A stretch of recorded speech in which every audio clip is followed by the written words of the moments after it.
Conversations about COVID-19 series.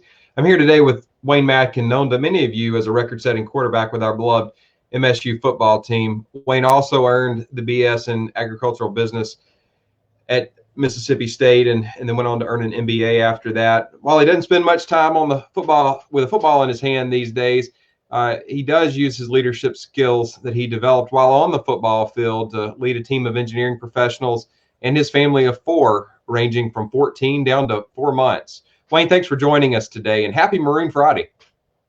Same to you, and thank you, David, for having me on today.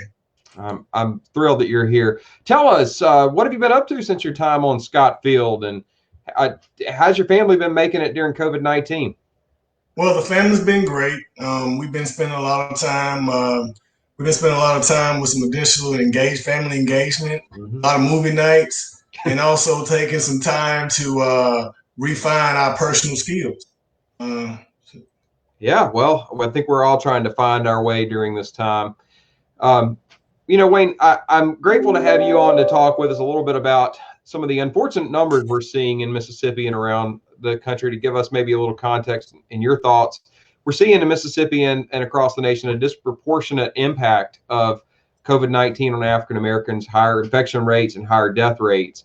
And in fact, in Mississippi, the rates of death are almost 3 times as high for African Americans they are for Caucasians. Tell us a little bit, what are your thoughts about the reasons for that? What may be driving that? Well, first of all, I think all Americans are suffering from this pandemic. However, there seems to be a multiplying effect for my community, the Black American community. I kind of sum it up in 3 things. I think you got the disparity trap, right? You have, for example, I read something where it's almost 5.8 million people are moving away from not taking care of themselves because they don't have transportation. And that boils down to the economics, right? So you have that disparity trap, and the second thing is there's a communication trap. There's either misinformation or a lack of information access of information, due to the fact of you're working 12 hours a day. I mean, just imagine that, David. I mean, you go to work, you're cleaning after somebody, you're working hard, you're tired, whether it may be, and then you get home. Are you getting informed, or are you just going to sleep? Right. There's a sense of that, and I think the second thing is I use this word a little bit careful, but there's an essential trap as well. I think a lot of people in my community, they work a lot of essential jobs. So the stay at home didn't work for them. They had to go out and work. So I think there's an aspect in that as well, because even though large portion of the American citizens were at home, there's a large population of the Black community that actually had to go to work, had to drive the bus, had to go to the meat processing factory, had to do all those things to keep America still generating. So they had a bigger risk. They put themselves at risk of this more. So I think there's a whole bunch of variables on the reason why that is. But I think that one of the main things is the healthcare. And it all boils down to the education and the economics of the situation. It's complicated. In fact, there's so many moving parts. And the next question I wanted to ask, and I think you've answered some of this, but if you want to expound on it, what effect do you think the pandemic is having broadly on the African American community? And then maybe speak to the stay-at-home order too, which you already have a little bit, but if you want to unpack that a little bit more too, that'd be great. Well, again, I go back to a lot of my community. They work a lot of essential jobs. I think we're starting to this pandemic. We're starting to realize who really is essential. Who really is driving this economy, at least on its back, and making sure that we maintain the stability we need to be Americans and be the first in everything in this world. And I think we're really we're really kind of, as a community, realizing what's important. And for that, we're thankful for. But at the same time, I think it's bringing to the forefront mortality and jobs. I mean, unfortunately, a lot of these jobs are marginal to say that, or low income, so to speak, or not necessarily meeting that threshold of getting out of poverty or on that poverty line. So therefore, it trickles down to where you have issues where you don't have, whether if you work at a large retailer, you don't have the money to really get a full health insurance, and so forth. So, and then it kind of just sickles down to where you bypass your own health, and then it's starting to really accumulate, and it's really starting to you're starting to see that. So I think the biggest thing is mortality, and also look at as far as jobs, because even if you look at that right there with the health issues and things of that nature, some that are essential, but there's still a lot of people where it's the last one in and the first one out, and that's a lot right there. The last one in and the first one out. So all those things that come into place really affects us as a community. So Wayne, let's talk solutions. You're a business Okay. guy, got an undergrad in ag business and then an MBA, so I know that you're driven to think about solutions. How can we make a difference on this? What are the most trusted sources of information, and how can we get information? And we'll talk in a minute about beyond information and maybe broader systems change. But let's start with information. How can we get the right information out to the African American community to make a difference on this? Well, Doc, I'm gonna tell you that's tough. I wish I knew the answer to that all the way, because that's something really personal to me, because one of the platforms is what we're on right now. A lot of people consume information in a social media aspect, and that's okay and that's good. Um, but at the same time, with this fragmentation and with these, the long hours, one thing that comes to my mind is that I wish our community had a common source or a common ground where we could formulate information together, accurate information together, so we can make right decisions. I don't necessarily think we have that. I think that's something we need to work on as a community. Now, with that being said, you talk about, I would say, the churches. Mm-hmm. Churches is a known form of being that integral part. Now, this is kind of unique, because now the churches are not able to congregate. Now you're still able, but then you breaks down where a lot of these churches may not have the resources to have online presence. So you're running into that economics again, to where, if you're relying on that information, or you're relying on that preacher or that clergy to at least communicate to you and let you know what's happening, you don't have that aspect as well. So that's coming to the forefront as well. So, that's pretty much it. Other than just, I see that as a big issue. So, one of the things we can do is not only if we can consolidate that information, but also be able to find this. One thing I always say, if everybody's always coming to you for the answer to questions, you need to find some more friends that where you can learn more knowledge from them as well. And that's something I share that to everybody else, because if everybody's asking you for all the answers and you don't have all the answers, it's time to grow your network, and it's time to find other people to make sure that you're well informed so you can share it with your loved ones. That's great advice, Wayne. That's super. Always have, and that's something I don't think a lot about, but I do. I think maybe inherently I try to do it. Have friends that are smarter than me so I can learn from them. That's what I'm hearing you say. Yeah, absolutely. That's good insight. So let's talk about the message itself. What messages need to be gotten out to? You've talked about some systemic issues, and we'll come back to that in a second. But what right now would be the key messages you'd want to get out to your African American brothers and sisters, our African American brothers and sisters, that compel people to move and take action to the extent that they can? Well, that's a good question. I always say this much: health is wealth. I mean, health is wealth. You have to take care of yourself.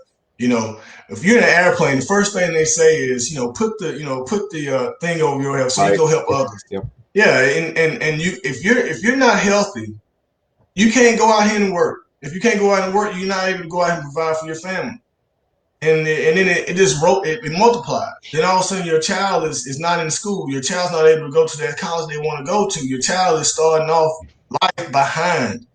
Health is wealth. So I really, I want that's the one thing I want people to really understand is that, take the initiative of taking care of yourself. By all means, your family and your health is most important.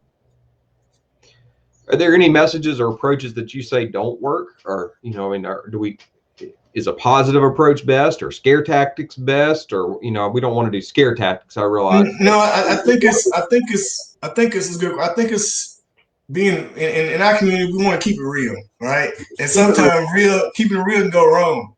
But uh, I think instead of saying keep it real, being genuine.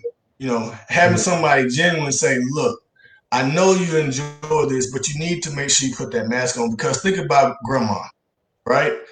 Here's another story. I read a book with Sean, I think it was Sean Penn about micro trends. And one of the micro trends in my community is that a lot of people in our community was raised by grandparents. Mm-hmm. And they are the anchor in our family. They raise us, they feed us, they tell us right from wrong, and they're dying. And then on top of that, with this, think about that. Think about your grandma. Think about your grandparents, the ones that's raised you, the ones that told you right from wrong. It behooves you not to go out here and protect yourself. Wear the mask. Wash your hands.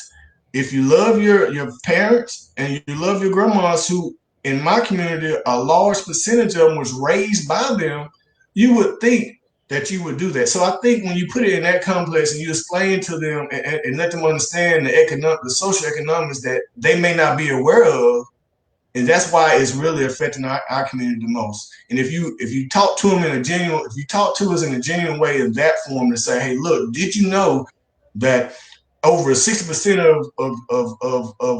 of young black men or black kids are raised by their grandparents? Now, put aside, that's a really tough pill to take anyway, right? But that's the facts. And when you set it straight with people in that particular way, they realize, holy crap, that makes sense. I need to readjust myself on that. Mm.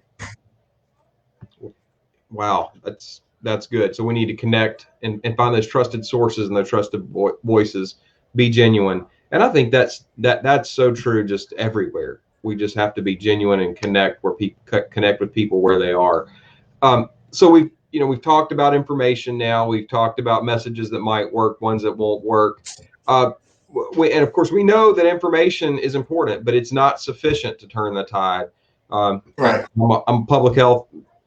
I have public health training in epidemiology. We talk about different types of scenarios and scenarios in which variables are sufficient necessary but not sufficient. So there are other factors that we've got to bring in to turn the tide. In this case, what are some of those other things? How can stronger relationships between all members of the community overcome the barriers to information and access to care and disparities and these things that we're concerned about? What I guess the crux of the question is, what beyond information sharing needs to happen to make a change? Right. Well, three things come to my mind. This is my opinion. It's education, right? You have to be educated because education opens up so many doors. Education opened up so many doors for me. By playing, even though I played football, I got my education, but it opened up so many doors and so many different cultures and so many different perspectives of life to where it gave me a balance and understanding and able to relate to others. So education is very important. The second thing that blows in my mind is also a balanced social economic structure. Mm-hmm. And I'll say that again, a balanced social economic structure to where, that we actually, if I got this lever, Dr. Bias, and I say, you know what, I'm going to pull this lever and it's going to affect your generation just by simple economic, that's something to really think about. So just having a balanced structure to the social economic programs or the system, our systematic structure to make sure it's balanced. All right. And I use that word balance I use that word balance carefully on that right there. Mm-hmm. Next thing is empathy, and that goes from our politicians to just having to understand that everybody's not in the same chapter, so to speak, in their life. not in the same position in the race. Right. Having that understanding, having that empathy. So, because if you're missing empathy, you're not truly going to put yourself virtually in that person's place. So, therefore, you'll be able to provide a policy or an action to help mitigate the problem. And it also kills cognitive dissonance, because a lot of times, that's our biggest issue, where it's justified, or you use cognitive dissonance, that ain't gonna do with me, or, well, if that person would have done X, Y, Z, it would have put them in that situation. But it misses the point of having empathy, of understanding that. So I think those three things, Dr. Byers, is if you those three things will help us um, bend that curve in regards I to. love it. So education, a balanced socioeconomic structure, and empathy. Wow, those are powerful. They Yeah. they really are. God, I love having such a wide array of guests, because that's not something we've heard before. That thinking of it in that way, but that's really helpful. Um, Thank you. let's.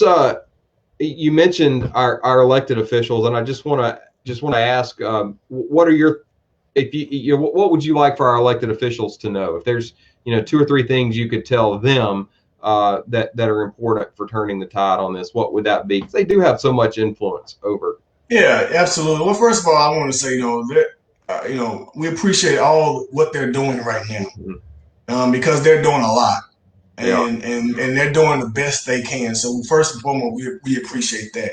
But with that in mind, I hope that they will consider in the future to that we all share the same espoused values. We all want to be productive in life, and we all need affirmation. Mm-hmm. And I know, and that's, to me, I thought about that I thought about that when you said that, and I believe, we're talking about productivity. I think, don't get me started on it. I think we talk about our GDP and we want to get it back to where it is, but if we really, I think we really focus on those three things, and there's still an unlocked potential of productivity in America.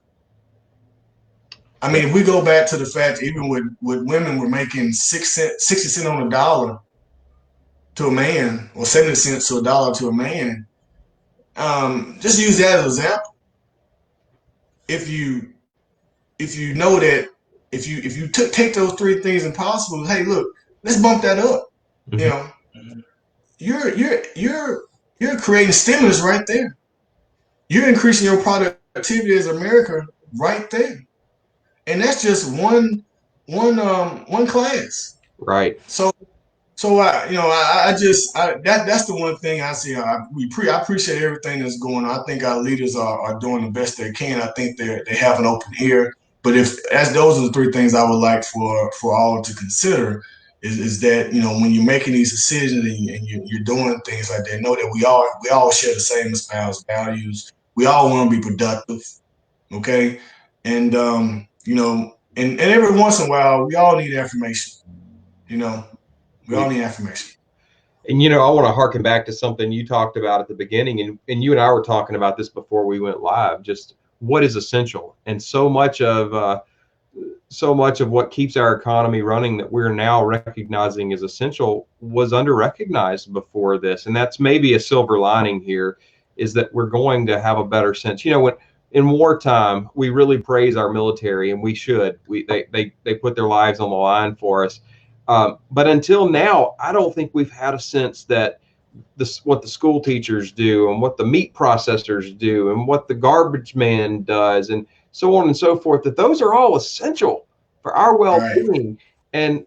And I'm hearing you kind of come full circle in our conversation to highlight that.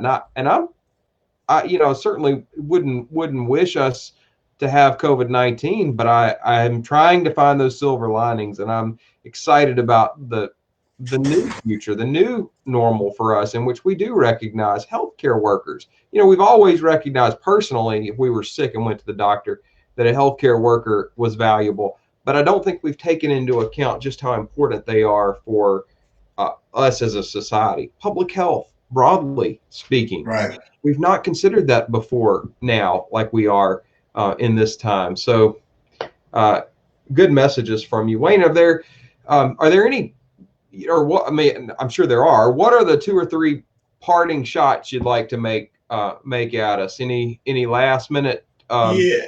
comments? Well, yeah. So one thing that comes to mind, I work for a Fortune 500 company in Mississippi, and it's a great company. They're ahead of the curve on a lot of things, but in corporate America, and maybe I would share this to our political leaders understand this right here is that, right now in corporate America, our leaders in corporate America are basically saying this right here. We want to make sure that we're putting a team together that mirrors the community we serve.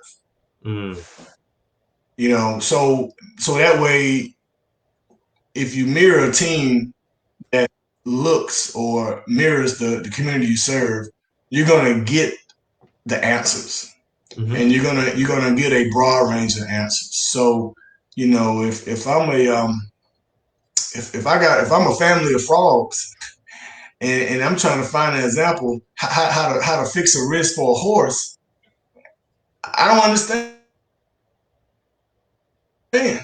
You got the horse at the table to figure out. Okay, I jump, you run. How can we figure this out and make this work for everybody? Yeah. So that's one thing I want to kind of leave it with. And then the second thing is last but not least, health as well. Yeah. Take it serious. Understand, money comes and goes, but you know what? Your true wealth is your health. And if you're not healthy, you're not able to get that education, not able to get that job you want to get. You're not able to provide and go out and do the finer things in life, share with your family and your loved ones. So I want to thank you for that, David, Mr. Dr. Bias. David is great. We're colleagues and friends. So thank you, Wayne. Thanks so much for joining us today. Again, I very much appreciate you taking time to talk with us. My sincere hope is that we can link arms and move together to address COVID-19 and other health disparities that plague us and keep us from achieving that wealth, because our health does suffer. And now to viewers, thank you all for taking time to join us today. Please leave a note in the comments about what spoke to you, what you found valuable, questions you might have, and we certainly will respond to those. We also welcome your feedback and insight on what would be helpful in future conversations about COVID-19.